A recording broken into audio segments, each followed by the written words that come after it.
Bhaskaracharya discovered gravity before Newton. दोस्तों, आज भी कई ऐसे देश हैं जो इंडिया को एक ट्रेडिशनल कंट्री की तरह ही देखते हैं।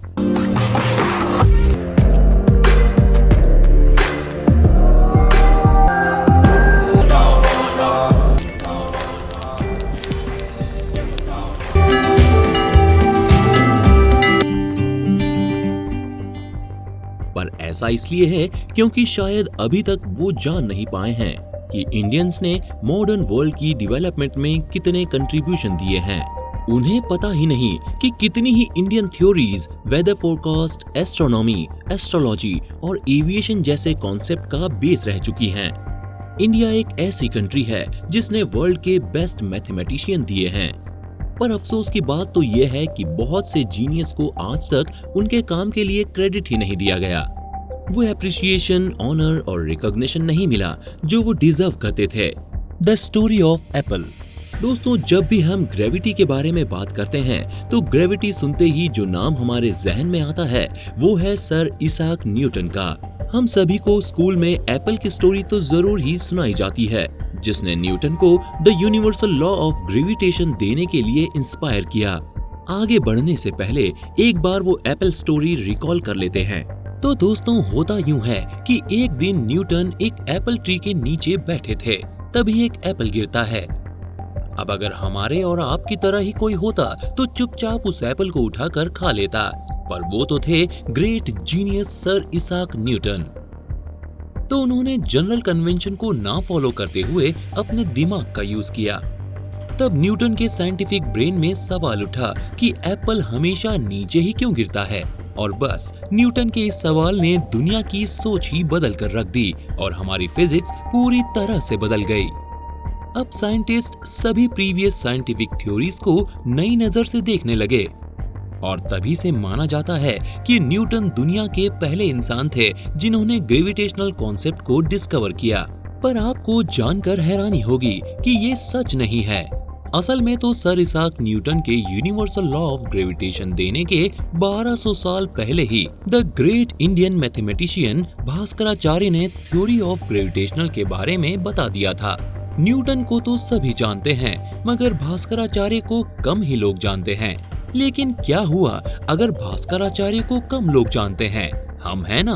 हमारी पूरी कोशिश रहेगी कि हम लगातार आपके लिए ऐसे वीडियोस बनाते रहें जिनसे आप तक वो सारी इंफॉर्मेशन पहुंचती रहे जो आप नहीं जानते मगर आपको पता होनी चाहिए। Who was Bhaskaracharya? Bhaskaracharya 12th century के सबसे प्रोमिनेंट एस्ट्रोनॉमर और मैथमेटिशियन थे। इनफैक्ट इतना ही नहीं बल्कि ऐसा माना जाता है कि भास्कराचार्य मेडिवल इरा के ग्रेटेस्ट मैथमेटिशियन थे। भास्कराचार्य ने अपनी थ्योरीज एस्ट्रोनॉमी और कैलकुलस के प्रिंसिपल्स पे लिखी है और इन्हीं थ्योरीज के लिए उन्हें जाना जाता है। पर भूलिएगा मत कि उन्होंने ग्रेविटेशनल फोर्स थ्योरी के बारे में भी बताया था, और वो भी सर इसाक न्यूटन से पहले। 1150 एडी में जब वो सिर्फ 36 साल के ही थे तब उन्होंने एक बुक लिखी थी जिसका नाम है सिद्धांता शिरोमणि। इसके अलावा भास्कराचार्य ने आर्यभट्ट की बुक सूर्य सिद्धांता में भी अपना कंट्रीब्यूशन दिया था। सिद्धांता शिरोमणि अपनी बुक में भास्कराचार्य ने ग्रेविटी के लॉ के बारे में बताया है। उनकी बुक सिद्धांता शिरोमणि एक्चुअली प्लैनेटरी पोजीशंस पर उनकी एस्ट्रोनॉमिकल फाइंडिंग्स को रिप्रेजेंट करती है। इसके साथ ही इसमें इक्लिप्सिस और कॉस्मोग्राफिक ऑकरेंसेस के बारे में भी बताया गया है। उन्होंने अपनी बुक में इतने कॉम्प्रिहेंसिव एलोबोरेशंस दिए हैं कि वो सभी को चौंका कर रख देते हैं। इस ग्रंथ को 4 पार्ट्स में डिवाइड किया गया है: Lilavati, quadratic equations, cubic equations and quartic intermediate equations, Bijaganita, algebraic calculation और algebra, Graha Ganita, astronomical Graha Ganita calculations, और लास्ट गोलाध्याय, स्फीयर्स और स्फीयरिकल ज्योमेट्री। उनकी बुक का सबसे फेमस और एक्टिव पार्ट है लीलावती। लीलावती भास्कराचार्य की बेटी थी, इसलिए भास्कराचार्य ने इस पार्ट का नाम अपनी बेटी के नाम पर रखा। लीलावती को 13 चैप्टर्स में डिवाइड किया गया है जो कि mathematics, arithmetic, algebra, geometry, trigonometry और मेंसुरेशन जैसी ब्रांचेस को कवर करते हैं। इसे सिंपल टेक्सचुअल फॉर्मेट में लिखने की बजाय फादर डॉटर डायलॉग के फॉर्म में लिखा गया है। लीलावती में मैथमेटिकल और एस्ट्रोनॉमिकल सोर्सेज के बारे में एक्सप्लेन किया गया है और इसमें एक्सप्लेनेशन देने का तरीका काफी पोएटिक और सिंपल है। इस ग्रंथ में अर्थमेटिक, ज्योमेट्री और अलजेब्रा से रिलेटेड क्वेश्चंस और उनके आंसर्स दिए गए हैं और इन क्वेश्चन आंसर्स को काफी इंटरेस्टिंग वे में एक्सप्रेस किया गया है, जैसे कि क्वेश्चन पूछते हुए लीलावती से बात की जा रही है। लीलावती पार्ट में गौर करने वाली बात यह है कि इस पार्ट में एक लेसन आता है जिसका नाम है कोट्टके और ये लेसन इसलिए इम्पोर्टेंट है क्योंकि आज जो डायोफेंटेन इक्वेशन हम यूज करते हैं वो इसी कोट्टके चैप्टर पर ही बेस्ड है, या फिर ये भी कहा जा सकता है कि पूरे चैप्टर को ही एज इक्वेशन कॉपी कर लिया गया है। तो अब भास्कराचार्य के बारे में और जानने से पहले आइए ग्रेविटी और ग्रेविटी की इम्पोर्टेंस को समझते हैं। Gravity and its importance. Gravity एक ऐसी यूनिवर्सल फोर्स है जिसके एक्शन से एक बॉडी जिसका कुछ मास है वो दूसरी बॉडी के मास को अट्रैक्ट करती है, लेकिन कुछ बॉडीज के बीच में कम और कुछ बॉडीज के बीच में ज्यादा ग्रेविटेशनल फोर्स प्रेजेंट होती है। अब आपके मन में सवाल आएगा कि ऐसा क्यों? ये तो यूनिवर्सल फोर्स है, तो सब पर एक जैसी क्यों नहीं है, कम ज्यादा क्यों है? ऐसा इसलिए दोस्तों क्योंकि ग्रेविटेशनल फोर्स मास पे डिपेंड करती है, यानी कि अगर दो बॉडीज जिनके बीच में ग्रेविटेशनल फोर्स लग रही है उनका मास अगर ज्यादा है तो ग्रेविटेशनल फोर्स ज्यादा होगी और अगर मास कम है तो ग्रेविटेशनल फोर्स कम होगी। अब समझे ना आप कि ग्रेविटेशनल फोर्स अलग अलग बॉडीज के लिए अलग अलग क्यों होती है। अब बात करते हैं ग्रेविटेशनल फोर्स के इम्पोर्टेंस की। दोस्तों अगर आप पानी के ग्लास को टेबल पे रखते हैं तो वो टेबल पर ही क्यों रहता है, हवा में क्यों नहीं उड़ने लगता, या फिर टेबल अर्थ पे क्यों रखी रहती है, उड़ती क्यों नहीं? ये सब ग्रेविटी की वजह से होता है। यहाँ ग्रेविटेशनल फोर्स टेबल और अर्थ के बीच में लग रही है और क्योंकि अर्थ का मास टेबल के कंपैरिजन में बहुत ज्यादा है इसलिए अर्थ टेबल को अपनी तरफ पुल करती है। इनफैक्ट अर्थ पे प्रेजेंट ऑलमोस्ट सभी चीजों का मास अर्थ से कम है, इसलिए अपने हाई मास की वजह से अर्थ सभी ऑब्जेक्ट्स को अपनी तरफ पुल कर लेती है। ग्रेविटेशनल फोर्स यूनिवर्स में प्रेजेंट सारी बॉडीज पर एक्ट करती है, फिर चाहे वो सन हो, अर्थ और या फिर मून। हम सब जानते हैं कि समुद्र में लहरें उठती हैं, लहरें जो हम सभी को पसंद भी आती हैं। लोग घंटों समंदर के किनारे बैठकर लहरें देखते हैं और अपनी किसी अलग ही दुनिया में खो जाते हैं और इस कदर खो जाते हैं कि हमें कभी ये ख्याल ही नहीं आता कि आखिर ये लहरें उठ क्यों रही हैं, इसके पीछे क्या रीजन है, और आज हम आपको बताएंगे कि ऐसा क्यों होता है। तो दोस्तों टाइडल वेव्स यानी लहरें मून के ग्रेविटेशनल फोर्स की वजह से बनती हैं। इसलिए अब आप जब भी लहरों को देखें तो मून के कंट्रीब्यूशन को थैंक्स करना ना भूलें।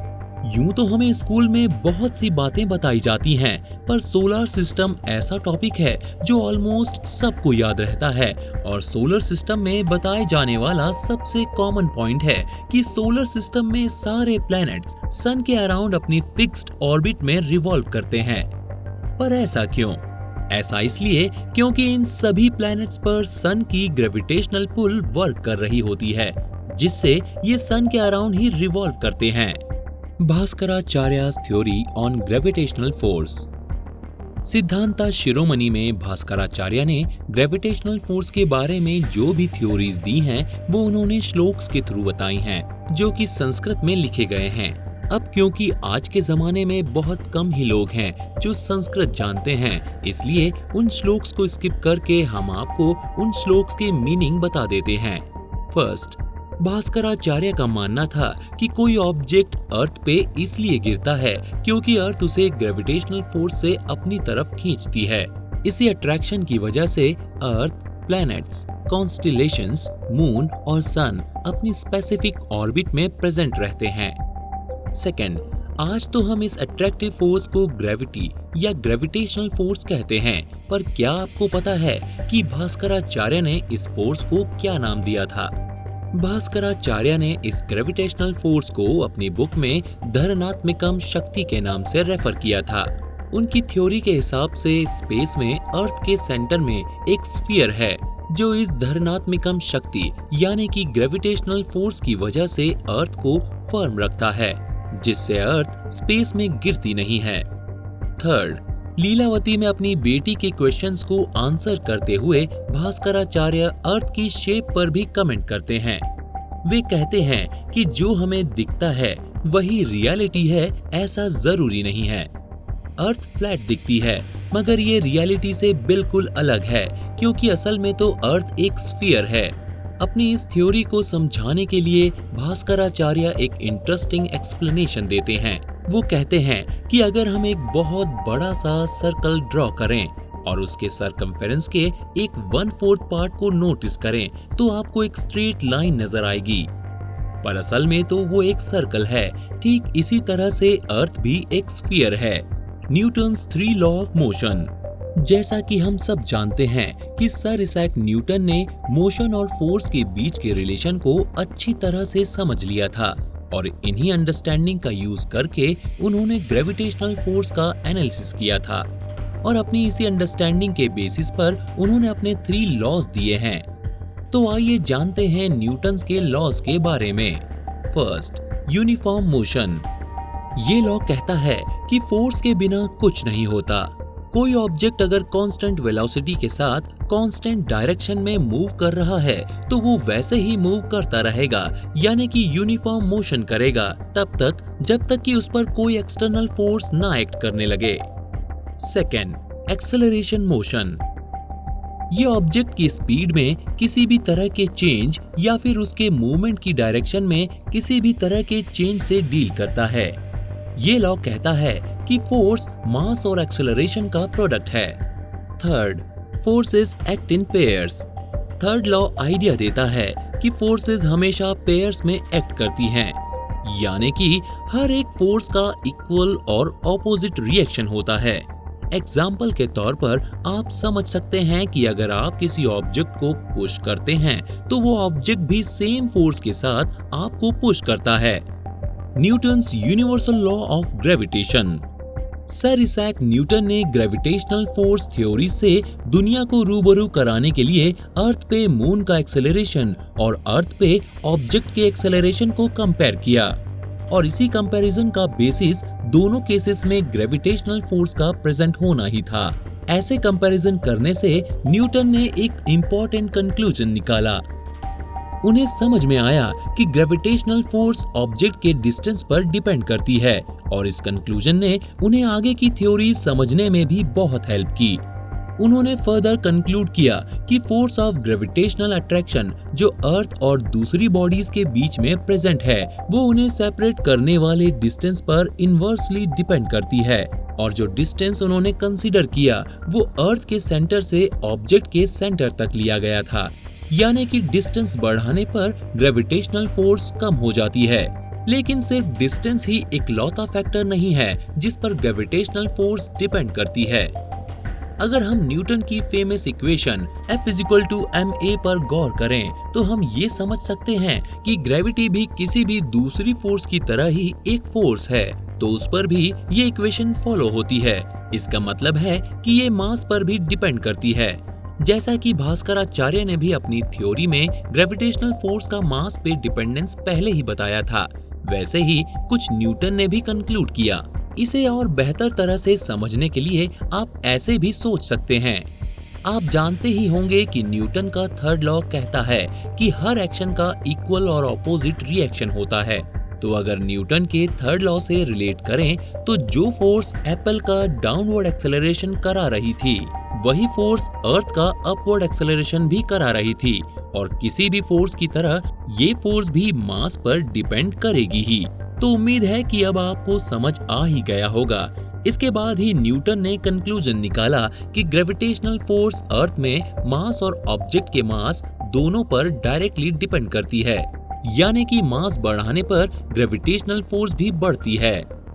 Working of gravitational force. दोस्तों, जैसा कि हम जानते हैं कि न्यूटन ने ग्रेविटेशनल फोर्स को तो डिस्क्राइब कर दिया, मगर एक दूसरा सच ये भी है कि ग्रेविटेशनल फोर्स डिस्कवर करने के बाद भी वो ये नहीं समझ पा रहे थे कि एक्चुअली ग्रेविटी वर्क कैसे करती है। उन्होंने अंदाजा लगाया कि हो सकता है कि किसी एजेंट के कॉन्स्टेंटली एक्ट करने की वजह से ग्रेविटी एग्जिस्ट करती हो। उन्हें लगा कि शायद ये कॉन्स्टेंटली एक्टिंग एजेंट कुछ फिक्स्ड लॉ को फॉलो करता हो, लेकिन मुश्किल ये थी कि ये एजेंट कोई मटेरियल है या इमटेरियल, इस पर कुछ भी नहीं कहा जा सकता।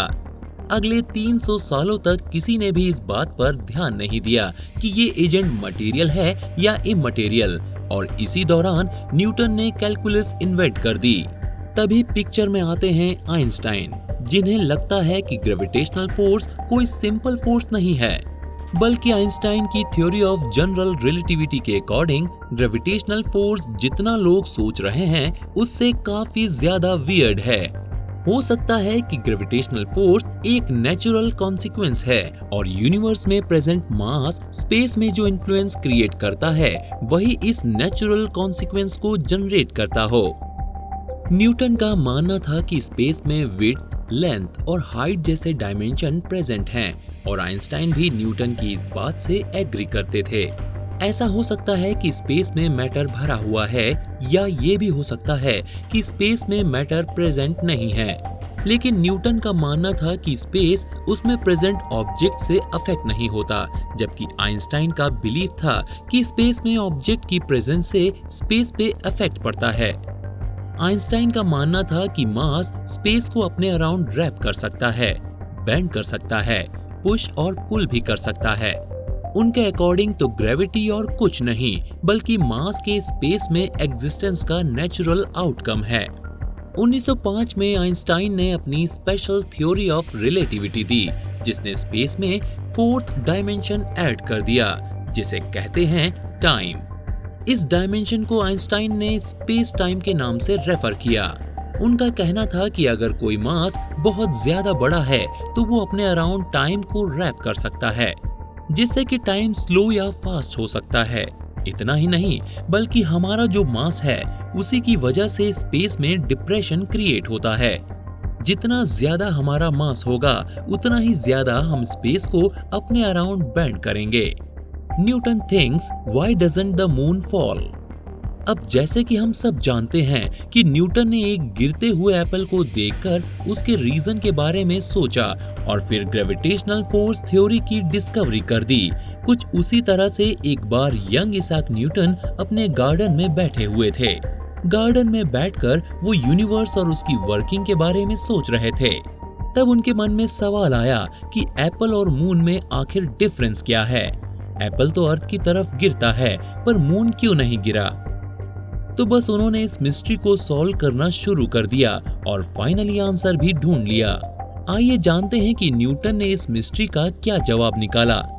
जब कोई एप्पल ट्री से अलग होकर अर्थ पर गिरता है तो सीधे यानी कि स्ट्रेट लाइन में नीचे आता है, लेकिन अगर कोई इंसान उस एप्पल को उठाकर उसे सीधे ना थ्रो करके साइडवेज थ्रो करता है और थ्रो करते टाइम एप्पल को कुछ हॉरिजॉन्टल वेलोसिटी प्रोवाइड करता है तो वो एप्पल एक पैराबोलिक पाथ फॉलो करता है।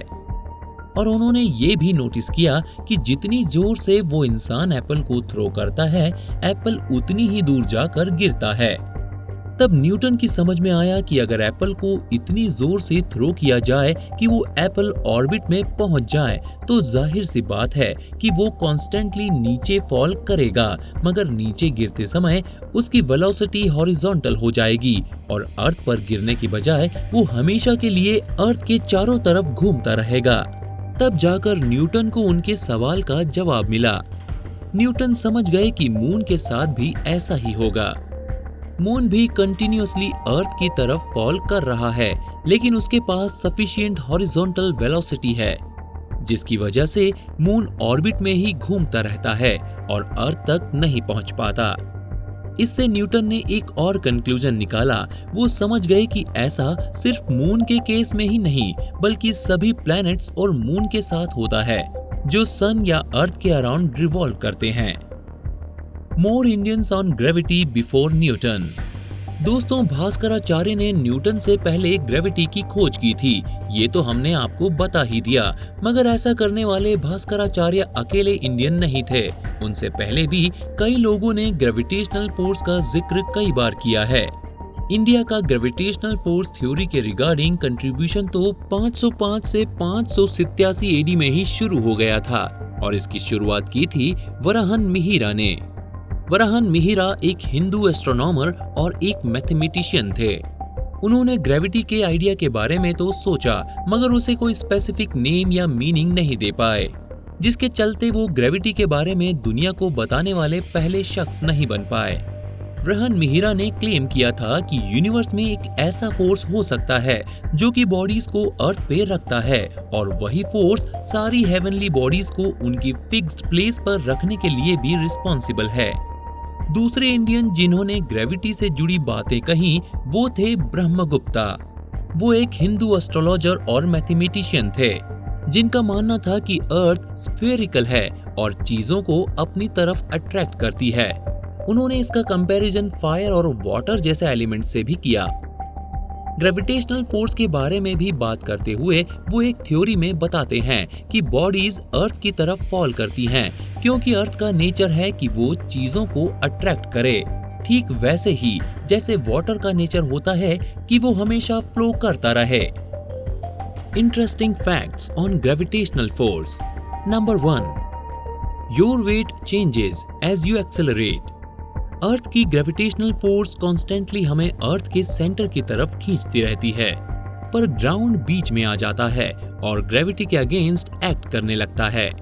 ग्राउंड भी अर्थ पे एग्जैक्टली उतनी ही फोर्स ऑपोजिट डायरेक्शन में लगाता है, जिसकी वजह से हम हैवी फील करते हैं, यानी कि हमारा वेट एग्जिस्ट करता है।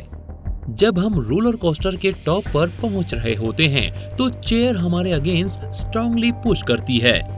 ऐसा इसलिए होता है क्योंकि वो ग्रेविटी को अपोज कर रही होती है और हमें हैवी फील होने लगता है, और जब हम डाउनवर्ड एक्सेलरेट करते हैं तो चेयर हमारी बॉडी से पुल करने की कोशिश करती है और हमें लाइट फील होने लगता है। तो इस तरह से ग्रेविटी के चेंज होने से हमारा वेट भी डिफर कर रहा है।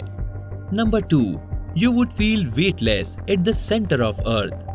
हाइपोथेटिकली बोले तो अगर हम अर्थ के एक साइड से दूसरी साइड तक टनल बनाएं और उसमें जंप कर जाएं तो हम अर्थ के सेंटर पर पहुंच जाएंगे और तब हमारी स्पीड होगी 7900 मीटर पर सेकेंड। सेंटर पर पहुंचने पर हमें मोमेंटरीली वेटलेस फील होगा, लेकिन इनर्शिया हमें कैरी करके दूसरी एंड से वापस निकाल देगा और इस पूरी जर्नी में हमें 42 मिनट ही लगेंगे।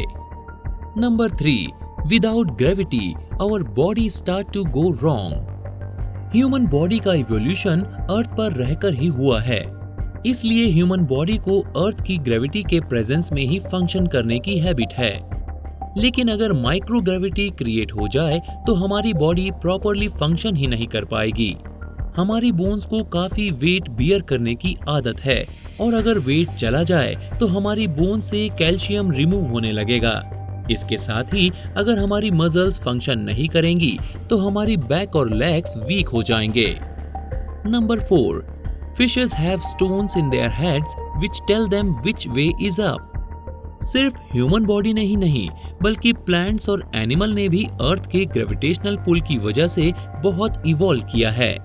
समुद्र में रहने वाली बोनी फिशेस के हेड में फ्लोटिंग कैल्शियम कार्बोनेट डिपॉजिट पाए जाते हैं जिन्हें ईयर स्टोन कहते हैं। ये ईयर स्टोन ग्रेविटी के इन्फ्लुएंस में नीचे पुश होते हैं। इसी तरह से पृथ्वी की सतह पर पाए जाने वाले प्लांट्स के रूट टिप्स में स्टार्च ग्रीन प्रेजेंट होते हैं जो ग्राउंड में सिंक हो जाते हैं और रूट टिप को डाउनवर्ड डायरेक्शन में ग्रो करने के लिए गाइड करते हैं। Number 5, you can still feel 90% of Earth's gravity on International Space Station. International space station earth के अराउंड ऑर्बिट करता है और ऐसा करते वक्त स्पेस स्टेशन 320 से 400 किलोमीटर के अल्टीट्यूड पर होता है। हालांकि स्टेशन में प्रेजेंट एस्ट्रोनॉट्स और कॉस्मोनॉट्स को वेटलेस फील होता है, मगर फिर भी वो माइक्रोग्रेविटी के इन्फ्लुएंस में होते हैं। अर्थ का ग्रेविटेशनल पुल स्पेस स्टेशन को ऑर्बिट में रखता है, लेकिन space station sufficiently high velocity से मूव कर रहा है, जिसकी वजह से वो अर्थ पे आके क्रैश नहीं होता। लेकिन माइक्रोग्रेविटी के बाद भी एस्ट्रोनॉट्स और कॉस्मोनॉट्स को वेटलेस इसलिए फील होता है क्योंकि वो कंटिन्यूअस फ्री फॉल एक्सपीरियंस कर रहे होते हैं। Number 6, gravity can bend light. हम जानते हैं कि लाइट हमेशा स्ट्रेट लाइन में ट्रेवल करती है, लेकिन अगर अर्थ और किसी लाइट सोर्स के बीच में लार्ज क्वांटिटी में मैटर प्रेजेंट है तो इस केस में लाइट अपनी स्ट्रेट पाथ फॉलो करने के बजाय बेंड हो जाती है, यानी कि ट्रेवल करते time light curve path follow करती है। इस बेंडिंग के दौरान लाइट स्मीयर होती है, मल्टीपल इमेजेस और कभी-कभी कंप्लीट आइंस्टाइन रिंग भी क्रिएट कर लेती है। इस फिनोमेना को ग्रेविटेशनल लेंसिंग कहा जाता है। Number 7, some bacteria grow better in microgravity. ऐसा देखा गया है कि जो बैक्टीरिया ग्रोथ नासा के स्पेस शटल में ऑब्जर्व की गई है वो अर्थ पे ग्रो होने वाले बैक्टीरिया से बिल्कुल अलग है। ये बैक्टीरिया ग्रोथ कुछ ऐसी शेप्स में होती है जिसे कभी अर्थ पे ग्रो होते हुए नहीं देखा गया। इनफैक्ट स्पेस शटल में ग्रो होने वाले बैक्टीरिया हाई डेंसिटी पे भी सरवाइव कर गए, जो कि अर्थ के कंपैरिजन में बहुत ज्यादा है। इसलिए जरूरत है कि हम ऐसी बैक्टीरिया ग्रोथ को अच्छे से स्टडी करें, नहीं तो हमारे एस्ट्रोनॉट्स जो लॉन्ग टर्म स्पेस फ्लाइट पे जाते हैं उनकी हेल्थ के लिए डेंजर हो सकता है।